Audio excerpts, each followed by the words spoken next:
Pues muy buena, Javier, por venir. J, y tú y J, no sé cómo prefieres que te llame. Bueno, me da es indiferente. Al final mi alter ego es J, me reconozco en el nombre de J, pero claro, también en el nombre de Javi, así que como quiera. Javi, para hacerlo más cercano. Cercano, claro, claro. Bueno, lo primero que es, muchísimas gracias por venir aquí a conocer el campus. Y bueno, es que yo creo que al final tiene una historia detrás, ¿no? Que merece ser contada. Y es el edificio, ¿no? Que era la antigua Torre de Agrónomo, que decimos antigua, pero se está renovando. Sí, antiguo ya tiene poco, sí. Sí, sí, sí. Sí, sí. Yo quería preguntarte un poco, pues eso, ¿no? Ahora he estado viendo, ¿qué te parece el edificio? Ya no solo lo que se está haciendo ahora, sino, bueno, a nivel histórico, ¿qué te parece este edificio? Porque la corriente también es bastante distinta a lo que se suele ver, bueno, en Córdoba no existe otra cosa. Bueno, realmente efectivamente es un edificio emblemático. La gente, o quizá nuestra generación, mi generación me refiero, pues eso, los nacidos finales de los 90, principios de los 2000, quizá este tipo de edificación ya nos queda un poco más lejana y a lo mejor ya no estamos tan acostumbrados, más allá de, por ejemplo, el campus de Rabanales, que sí que tiene un estilo también brutalista, que es al fin y al cabo el estilo que estamos viendo aquí, ¿no? Pero la Torre de Agrónomo fue un edificio, siempre ha sido un edificio histórico, que fue una de las grandes implementaciones que hubo en la ciudad, que le cambió la cara a la ciudad en un sentido muy positivo, porque generó muchísima formación alrededor de este lugar. Se generó en un contexto muy concreto, que ahora iremos a eso, ¿no? Y realmente el proyecto actual pues enlaza muy bien, ¿no? Porque fue un lugar emblemático que se construye con un objetivo muy concreto, que es la falta y la necesidad de profesionales, en ese caso profesionales de ingeniero agrónomo. Y ahora pues con el Campus Córdoba lo que tenemos es algo parecido, no igual, pero tenemos también con el objetivo de que trabajadores de muchos sectores se puedan formar aquí, algo que me parece único. Sí. Claro, buscaban ese perfil, ¿no? De formar, pues, en ese caso, ingeniero agrónomo, porque aquí en Córdoba, porque se hizo aquí y no en otra ciudad de Andalucía o de Málaga. Eso hay que tenerlo bastante en cuenta. Cua- eh, mm, el edificio se construye en el 63, se empieza a construir, se termina de construir en el 69. En un momento muy concreto en la historia de España donde se llama lo que fue el denominado desarrollismo. Es decir, España había salido de un aislamiento internacional, es importante conocer ese contexto, ¿no? O sea, habíamos salido del aislamiento internacional porque durante la Segunda Guerra Mundial, pues ya sabemos, aquí estaba Franco, había apoyado a la Alemania nazi y a la Italia fascista, y al terminar la Segunda Guerra Mundial, las potencias vencedoras de la Segunda Guerra Mundial aíslan a España. ¿Qué ocurre? Que a finales de los 50 España pacta con los Estados Unidos para salir de ese aislamiento, entra en la ONU y se firman una serie de bases. Bueno, eso que a priori parece como muy desligado tiene mucho que ver con este edificio, porque eso provoca ese pacto con los americanos, ese acuerdo con los americanos en plena Guerra Fría contra la Unión Soviética, esa necesidad de acuerdos entre un país y otro, provocaría un aperturismo, y ese aperturismo da paso a que se tengan que cambiar una serie de políticas. España había llevado una política económica que había sido desastrosa, que había sido la autarquía, el intentar generar recursos propios para el país, que no había funcionado. Y entonces, cuando se abre económicamente el país, se da la etapa del desarrollismo porque el país se empieza a desarrollar. De hecho, se dio lo que se conoció como el milagro económico español, porque el franquismo, el régimen, decide poner a gestores, a gente técnica. Y para poner gente técnica se necesitan profesionales técnicos, que había muy pocos. Y ahí entra este edificio. Esa gente técnica, una de ellas, estamos en Andalucía, que es una región eminentemente agrícola, muy agrícola, y por lo tanto, para modernizar el campo, igual que se estaba modernizando la industria del país, para estar a la altura de esos tiempos, se necesitaba ingeniero agrónomo. ¿Por qué Córdoba? ¿Por qué se elige Córdoba como ciudad? Bueno, uno de esos ingenieros, uno de esos diplomáticos, una de esas personas técnicas, era un cordobés, baenense, era Ruiz Santaella, si no recuerdo mal, que presiona al gobierno franquista con la ayuda de un ministro cordobés que era Ruiz Solís, que era cordobés. Entonces, entre esas dos, esa pareja Venía aquí. esa pareja va a presionar al régimen para que el centro de referencia, sobre todo en Andalucía, para la formación de futuros agrónomos, se diera en Córdoba. Podría haber sido en Sevilla, podría haber sido en otros lugares, pero la casualidad, la oportunidad, esos dos personajes dieron lugar a que se fuera aquí esa torre de agrónomos que ha durado en uso bastante tiempo. Ahora un contexto de allí de Córdoba, ¿no? En aquellos años, y yo creo que para la ciudad supongo que sería un paso muy importante, ¿no? Tener... Bueno, para la ciudad fue, al principio no se entendió porque, claro, una masa de hormigón como al final es esto, ¿no? Que el estilo es brutalista, no se llama por eso, se llama por un nombre en francés que es Beton Brut, pero en español el nombre es brutalista de bruto, de a lo bestia.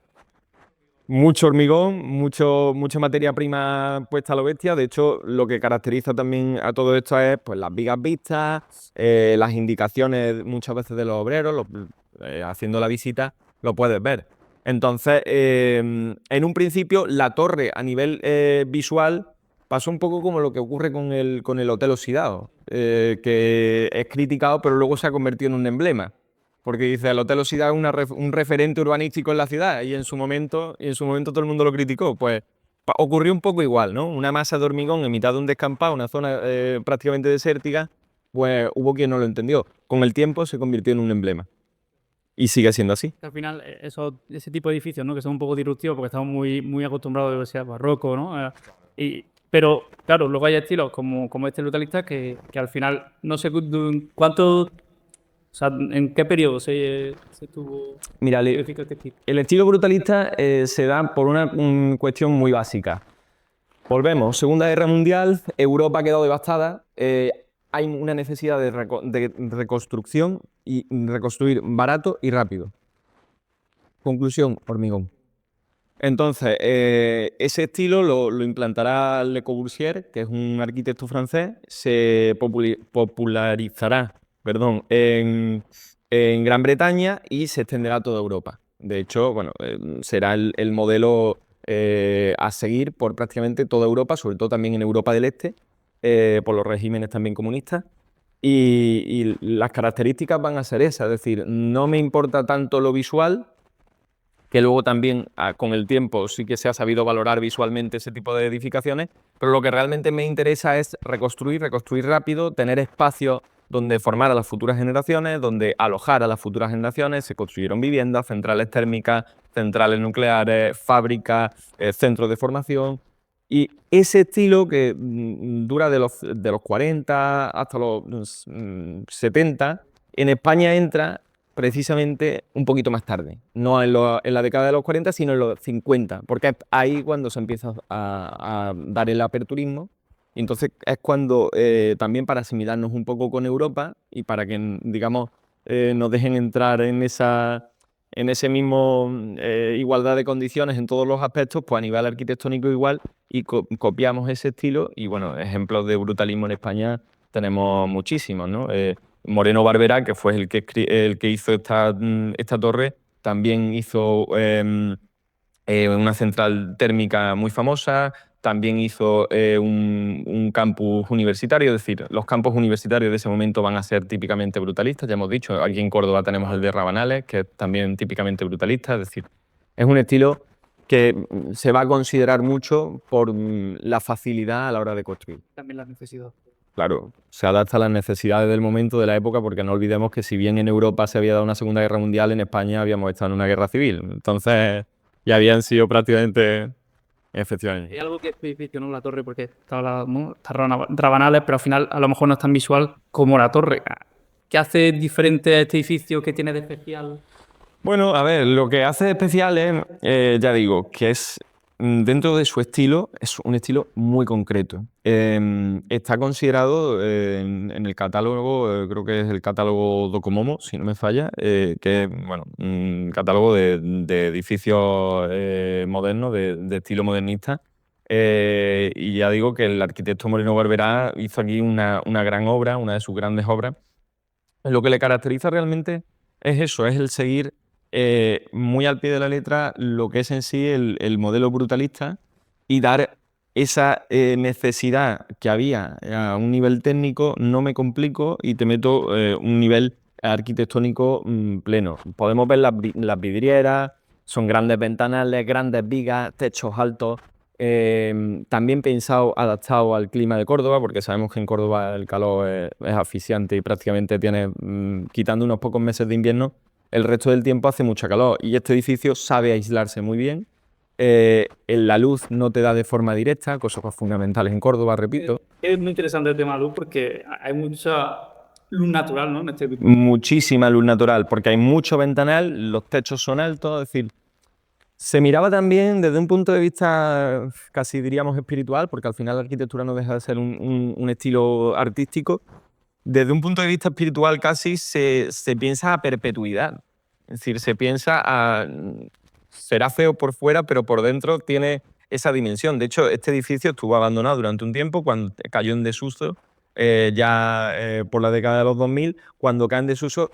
Si se ha podido mantener este edificio es precisamente por la nobleza de los materiales, por la robustez de los materiales, por la brutalidad de los materiales que se mantiene esto. Al final eso lleva, creo, 25 años, lo de 25 años. Una cosa así. Mucho capaz de, ¿no? Claro, y si hubiera sido imposible que Campus Córdoba se metiera aquí en este proyecto y lo rehiciera tan rápidamente, ¿no? Desde que le dieron la concesión hasta ahora, ¿no? Y ponerlo otra vez en marcha si los materiales hubieran sido, pues yo, Pladur, y no hubiera mantenido, se hubiera caído abajo, hubiera sido mejor echar abajo y empezar de nuevo. Tú como historiador, ¿qué importancia tiene que, ya no solo el edificio brutalista o este mismo edificio, sino los edificios en general, qué importancia tiene que ser revitalizar y que se les dé una segunda vida a esos edificios abandonados? Bueno, aquí hay dos aspectos. Los edificios tienen que tener dos funciones. Una función, por supuesto, estética, porque al final el arquitecto también cumple su función ahí y se da mérito a sí mismo, como debe de ser.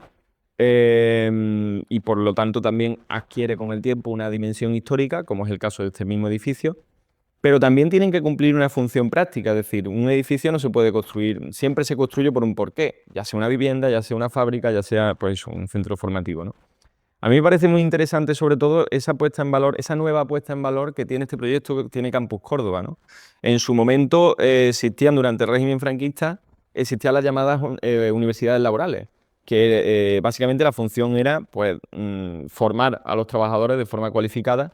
Y a mí un poco, yo lo comentaba con Álvaro, ¿no? Que está un poco al mando de este proyecto de Campus Córdoba, se lo comentaba, me recordaba un poco eso, hay empresas aquí metidas, hay una inversión privada muy fuerte, hay una inversión desde todos los ámbitos por formar al trabajador, por darle esa buena medida y algo que es un campus, que es algo, un estilo más universitario, ¿no? Con pistas de tenis, con pistas de fútbol, con piscina, con zonas verdes, con eso que sería más propio de un campus universitario.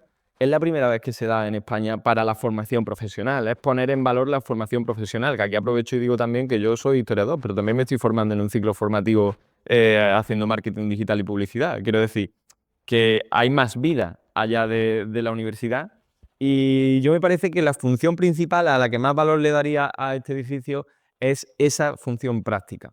Me parece muy bonito como cordobés que un edificio tan emblemático en lo histórico y en lo artístico vuelva a cumplir una muy buena función en lo práctico. Al final es una función muy parecida a la que tenía, ¿no? Se hizo para la educación y Sigue siendo para la educación, podría haber sido, yo qué sé, pues para hacer un hotel o para cuestiones más lúdicas o no sé, pero... el espacio yo creo que también te llama un poco. Llama muchísimo, además eso, está construido, como ya digo, a perpetuidad. Es impresionante. Entra a su vez, yo cuando he hecho la visita, había un momento donde me he quedado con la boca abierta mirando hacia arriba, porque realmente es que es impresionante. Y claro, has estado comentando tú que eso, que eres historiador, pero que hasta ahora también formándote con ciclos formativos. ¿Qué futuro crees tú que va a tener ese modelo de formación que al final se está dejando cada vez un poco más de lado esa universidad típica, ¿no? Se está optando por esos ciclos formativos, esa FP. Aquí contamos con la FP Dual, donde la empresa realmente es la que forma a sus propios a los que futuramente van a ser sus trabajadores. ¿Qué futuro le ves tú?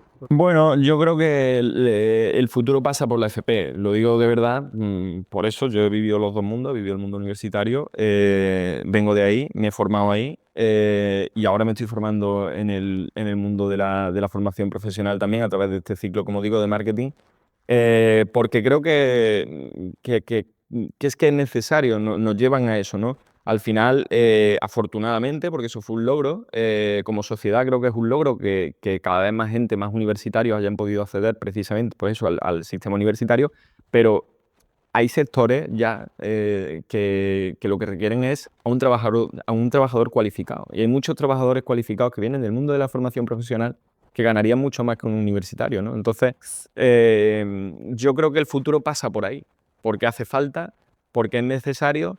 Creo que durante un tiempo, por desgracia, la FP ha sido como algo denostado, como algo que, bueno, pues si no podías ser universitario, pues no te queda más remedio hacer la formación profesional.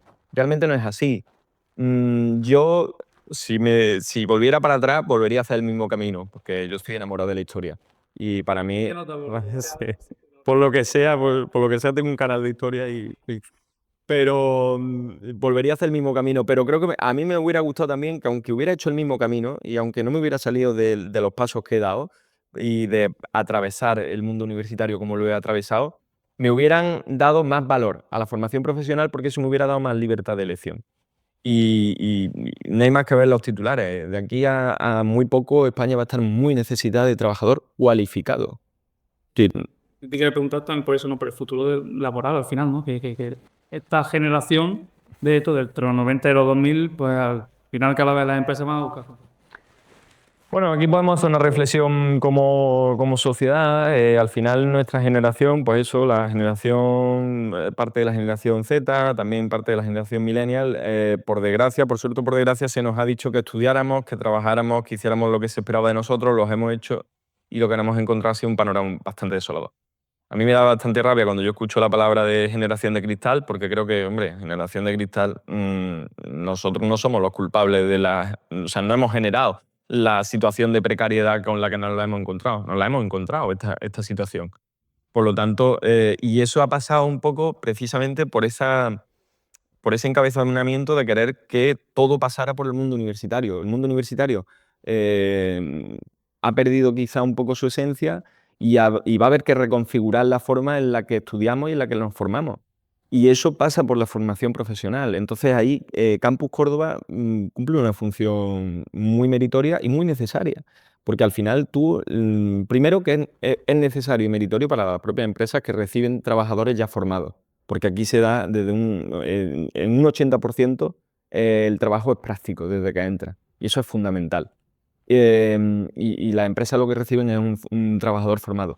Y lo que recibe también el trabajador es que con chavales que si entran a un ciclo formativo con 18, 19 años, salgan al mercado laboral y con 19, 20 años ya tengan un trabajo estable, donde tengan capacidad de ascenso dentro de la empresa, donde cobren un buen dinero, donde estén bien cotizados a nivel laboral como individuos. Eso es muy necesario y por desgracia en el mundo universitario vemos cada vez lo contrario. Vemos que cada vez los títulos se van depreciando más, que el trabajo universitario, un título universitario no te garantiza el trabajo.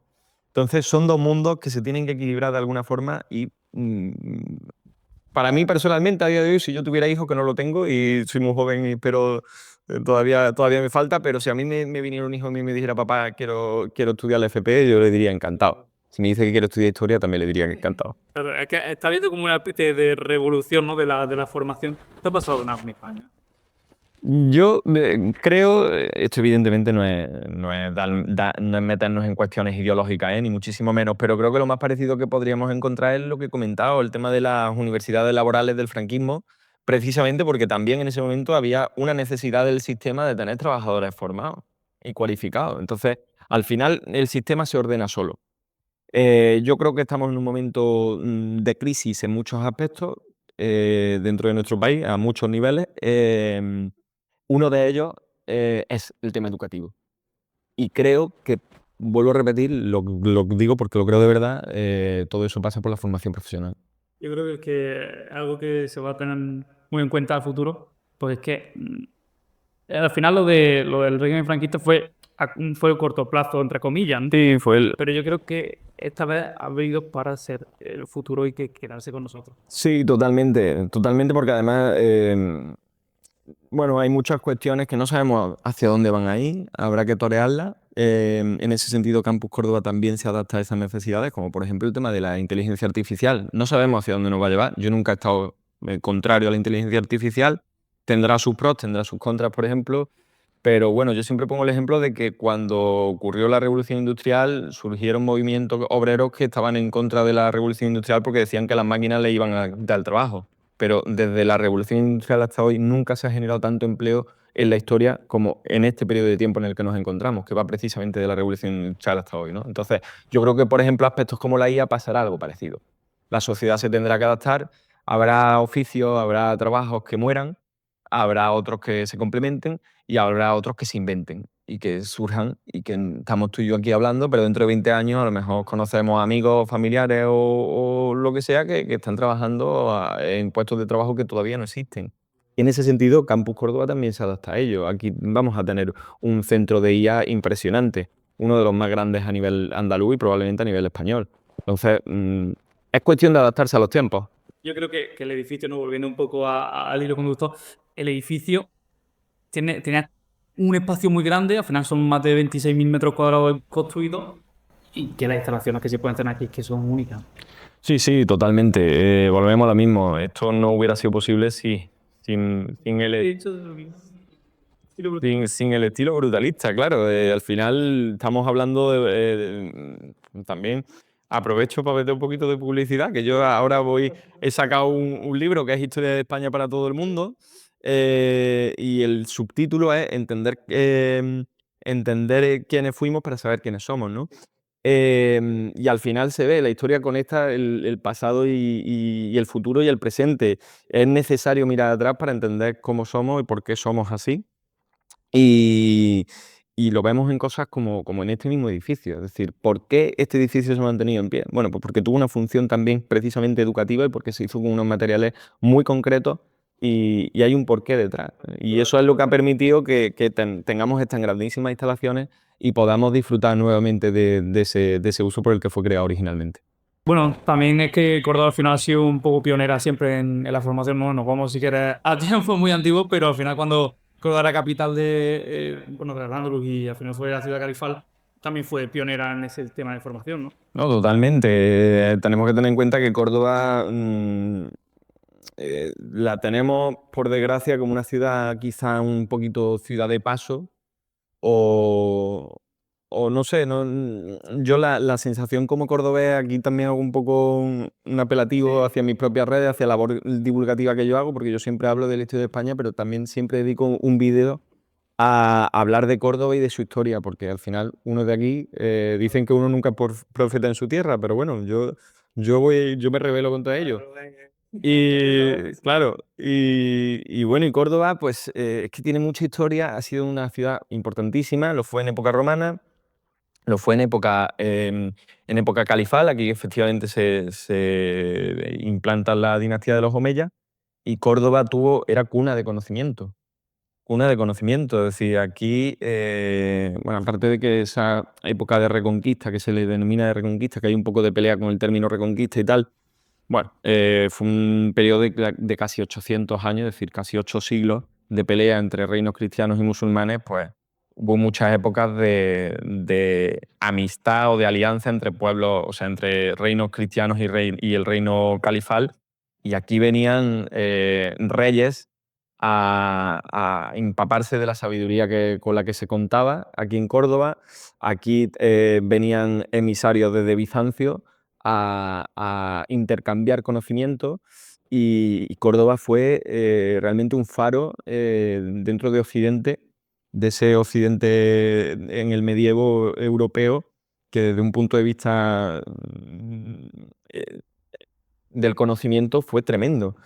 Eh, Eso lo podemos enlazar un poco con lo que quiere o plantea hacer Campus Córdoba, ¿no? Campus Córdoba al final lo que quiere hacer es esa dimensión de posicionarse como un centro de formación profesional a nivel europeo, ya no solamente español, que español lo es, que va a ser uno de los mayores centros de formación profesional en España, sino también a nivel europeo. Es decir, es un proyecto muy ambicioso que va de la mano de lo que Córdoba ha sido siempre un lugar de encuentro, un lugar a tener en cuenta y un lugar, una ciudad que ha tenido una dimensión muy concreta dentro de la historia de nuestro país, de España. Entonces, bueno, siguiendo un poquito esa trayectoria, pues este proyecto va a colaborar a poner a nuestra ciudad en el mapa y yo creo que eso siempre es satisfactorio. Por eso yo he decidido también dar voz a lo que se hace desde Campus Córdoba porque creo que es necesario. Y Hemos hablado al principio, ¿no? Un poco y de la importancia que tuvo que la Escuela Técnica de Superior de Ingeniería Agrónoma estuviese aquí y qué importancia tuvo para Córdoba. Claro, a día de hoy esto se parece un poco a aquello. ¿Qué importancia va a tener a día de hoy esto para Córdoba, ¿no? Tú como historiador que conoces que la ciudad y conoces bien todos los ámbitos, a mí la sociedad, ¿no? Por al final, en historia. Tratas con muchísima sociedad a lo largo de todo lo que estudias. ¿Qué ves tú aquí que ya vale? La colocan en el mapa. bueno, yo creo que aparte de que efectivamente la va a colocar en el mapa, dicen que los historiadores se nos da un poco mal ponerle etiquetas al presente. Sabemos muy bien etiquetar el pasado, pero el presente se nos da regular. Pero bueno, yo me animo a decir que seguramente este es uno de los proyectos que le va a cambiar la cara a la ciudad. Probablemente junto con el tema de la llegada de la base logística militar a Córdoba van a ser los dos grandes proyectos, porque creo que se va a necesitar de mucho empleo. Va a ser gran generador de empleo. Uno, digamos, al corto plazo, que va a ser la base logística, que en cuanto llegue va a ser necesaria mucha mano de obra. Y luego quizá este a largo plazo, porque al final la educación es una inversión, a largo plazo va a ser, yo creo, centro de referencia. Porque así se plantea, porque así está puesta ese punto de ambición, porque los proyectos y las empresas que colaboran aquí ya a día de hoy encima de la mesa es la dirección a la que apuntan. Y siguiendo un poco la arquitectura de este edificio, si los muros de este edificio apuntan hacia arriba y a perpetuidad, un poco este proyecto sigue esa misma estela, ¿no? Entonces, bueno, pues el tiempo lo dirá.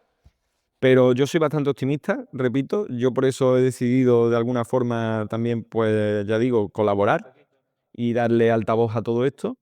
Y yo siempre voy a estar encantado de darle promoción a todo lo que sea de mi ciudad, de Córdoba, que yo considero que es positivo y que es bueno. Y así es. Ya para cerrar, la última, has dicho que, bueno, de cara al futuro, ¿no? Que tú eres muy optimista. Yo creo que te mojes. ¿Puede hacer este proyecto que Córdoba deje de ser una ciudad de paso, como has comentado un poco? Totalmente, totalmente porque va a albergar, bueno, el propio centro va a albergar una residencia de estudiantes, que es importante decir, no lo hemos mencionado, porque creo que es fundamental, que es un centro de formación privado, pero hay becas y la formación puede estar becado el alumnado hasta el 90%. Y lo comentaba con Álvaro, que ya digo que es uno de los responsables de aquí de Campus Córdoba, que me lo decía, aquí la intención a nivel del proyecto, cualquiera se pueda formar y que el dinero no sea un impedimento, porque al final también es un beneficio para las propias empresas. Es decir, ganan ellas también, ganan. El modelo que se está intentando seguir es ese, ¿no? De que las empresas al final inviertan en la formación de los que futuramente van a ser sus profesionales. Por supuesto. Y si yo soy un restaurante y le estoy dando la formación, como va a trabajar luego en mi restaurante, pues no voy a tener que tener a gente de prueba, ¿no? Al final lo he formado como he querido y le he abaratado su... Claro, al final, pero y en todos los sectores. A mí me ha sorprendido la variedad de sectores que hay y que va a haber a futuro, de automoción, de hostelería, de electrónica, de inteligencia artificial, de todos los sectores. Es decir, me parece un proyecto muy ambicioso.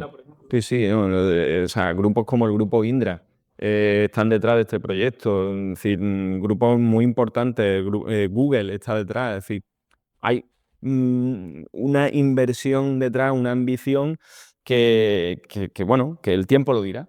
El tiempo lo dirá. Pero bueno, el pronóstico es bueno, ¿no? El pronóstico es muy positivo. Pues nada, Javi, como siempre, ha sido un placer que te pases por aquí, A vosotros siempre. que tengas ese cariño tan bueno por Córdoba, y Desde luego. eso siempre es muy bonito y que, bueno, que hayas pasado un rato con nosotros, que ha sido de lo muy agradable. Pues nada, Y, a ti siempre, Álvaro. Chao. Un placer.